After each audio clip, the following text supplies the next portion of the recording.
present to you the final year design projects and the students who will be doing those projects under the supervision of one of the faculty and fully supported by the Dean, Faculty of Engineering.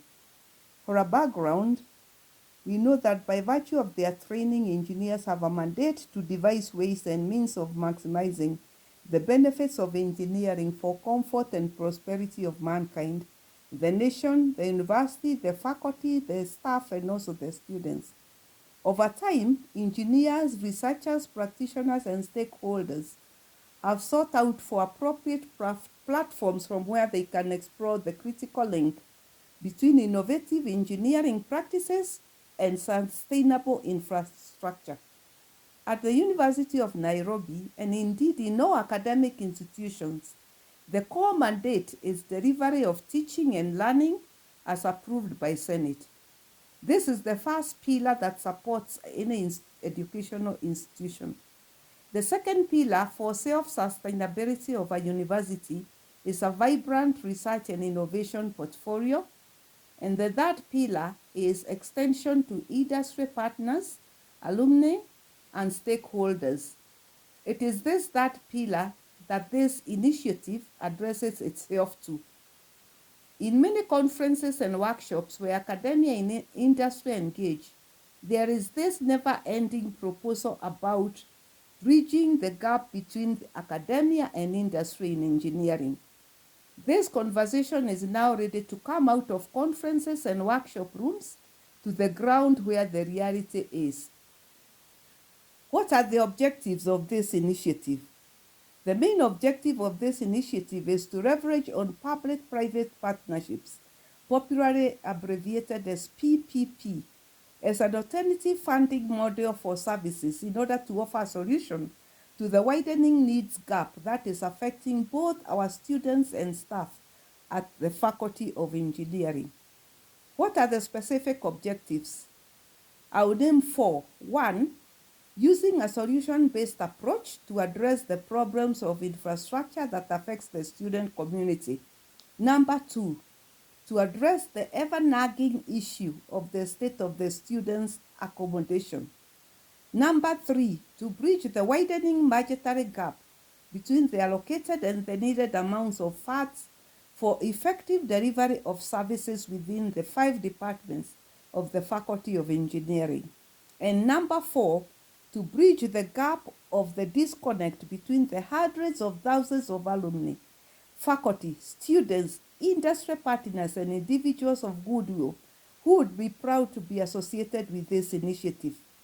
These different groups of people will be called upon to respond to adopt a service drive that will be launched in the very near future. Indeed, this week, which is the graduation week, is a high energy week. This is the week when alumni, partners, parents, students have all eyes on the institution. There's high energy, there's excitation. Therefore, the strategy is to reach out to alumni, industry, and well-wishers using Adopt a Service approach campaign, and we shall use the slogan, For Us, By Us, abbreviated FUBU. And we shall also be reminding all these groups of people, especially if they have University of Nairobi as their part of their CV, then they'll be really called upon to partner with the FUBU initiative. The categories that we shall be targeting are the past student leaders, because this is a student-led initiative, people of goodwill who have benefited from including the University of Nairobi in their CV, past chairs of the associations of consulting engineers of Kenya, for example, past and current cabinet secretaries and PSs heading government ministries, past and current director generals heading state parastatal organizations, for example, KENHA, KURA, KERA, and those other parastatals. Industries dealing with building materials and products in the built environment, roofing companies, cement companies, tiling companies, cleaning companies, environmental companies, and such related stakeholders. The sensitization strategy is to first use a means like what is being used on this social media platform, and using the high energy week, the graduation week, to sensitize our stakeholders. We shall also use, moving forward, we'll use personalized letters sent from the Dean's office to our key stakeholders.